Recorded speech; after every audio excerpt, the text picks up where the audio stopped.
a down that's very much in favor of FSU on second and short. It opens up the playbook significantly. Why they don't run the ball on 3rd and 1, I don't know. That's one thing I do question. Why I said, why does FSU not, pull up the boot shots and play some big boy ball and get that first down? Well, to me, there's a bit of a fault in the question because we ran the ball on 3rd and 1 other times during the game. So it's not as if, we just never did. We did. I mean, one of the times. I think he's talking about it, when it came down. Yeah, I know. Game. Yeah. But we got stuffed other times when we tried to run it on 3rd and short or 2nd and short. Or, 4th and short, we got the Wildcat touchdown on the goal line. But with how our line was blocking and how NC State was just crushing us, and anytime there was a running situation, we got nothing. So essentially running it on 3rd and 1, you're going to be running into a brick wall.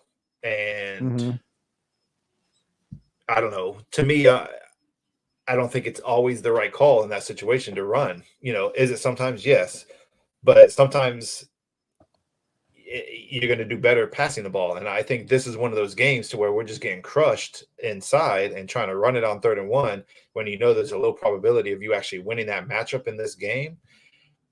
Try for the pass. It's worked. We've done it plenty of other times in other games, on short yardage where we passed it. We did on the goal line against Clemson, touchdown, last week.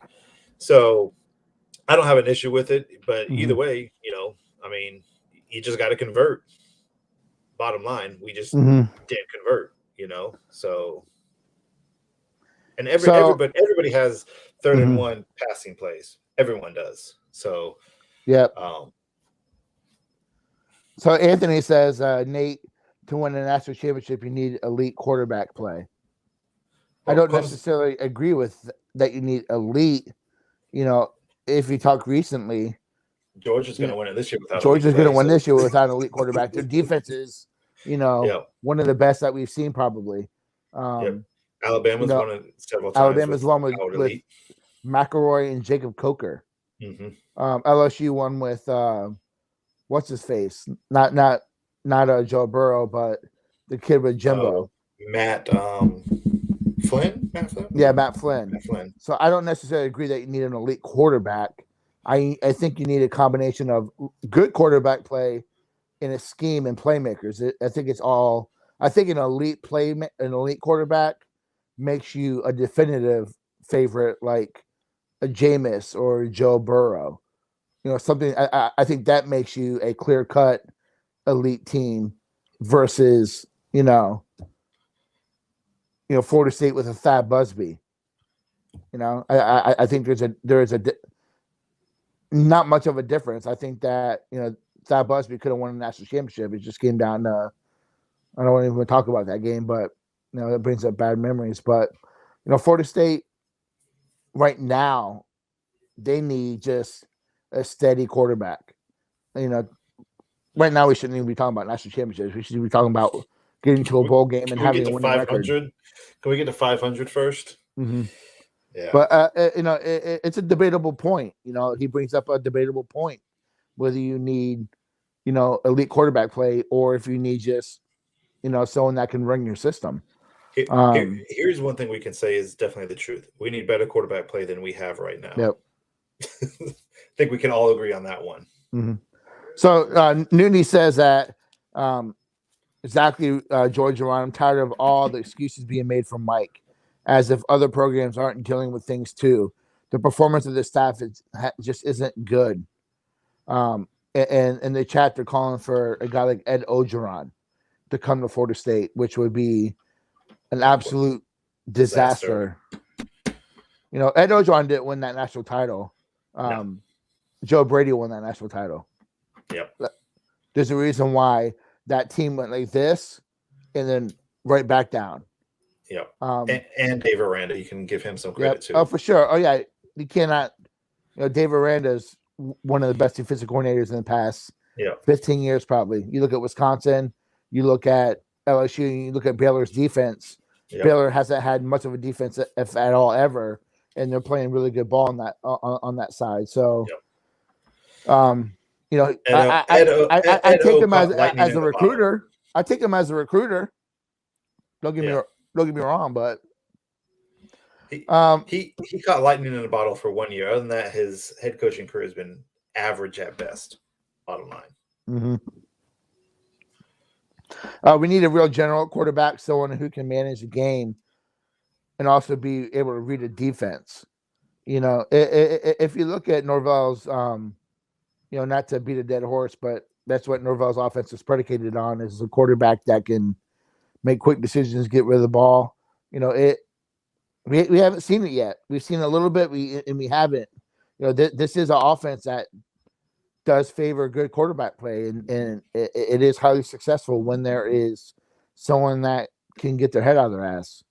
But let's switch over to defense. So, you know, first I want to shout out Keir Thomas, who played a hell of a game. You know, the past few weeks he's definitely stepped his game up, and I think that, you know, he created a ton of havoc today. Yeah, I don't think you can say enough about Keir Thomas. Like, and I think you said it earlier in the broadcast that the last few weeks he's really been coming on and been playing a lot better, and that's a huge help because now people are going to be able to stop chipping and double teaming Johnson so much. They're gonna have to focus on Thomas too. That's gonna open up some more things for Johnson. And same thing with like the other defensive line starting to come on. You know, Lovett's still playing at a high level. Jackson and Ray starting to come on, and that's gonna open some things up. And you know, Deloach has been playing very well as well, and Gainer's been playing better the last couple of weeks. We just have mental lapses, just, you know, in the secondary. That's just like, come on, guys, you know, and you could see it, like, Steve. even with, Hold on, Steve. Hey, New King God, stay tuned for the Miami prediction. We'll talk a little bit about it at the end of our NC State review. I got something for you. So you know, I was talking about Jamie Robinson. You know, you could tell some of those guys just were not themselves. In it. They weren't in it. They weren't in it. You know, Jamie Robinson wasn't quite himself. You know, I don't think Knowles was quite himself. Dent, same thing. Brownlee, I think was fine. Jones gave up a big play or two. I guess honestly that is himself, but you know, but some of that secondary, you know, they just seemed a little bit off, a little bit slow, just a little bit off from how they've been playing the last month, basically. And I think when you're playing a good quarterback like Leary, just a little bit all it takes, just a little bit off, and boom, big play, you know.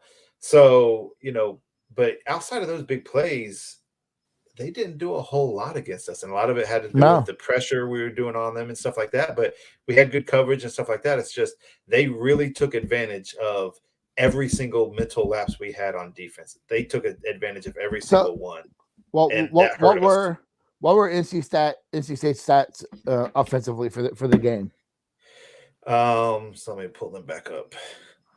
So Leary had 300 rushing yards or 300 passing yards, 4 touchdowns, 1 interception. Again, probably 200 of that is on the big plays. Yeah.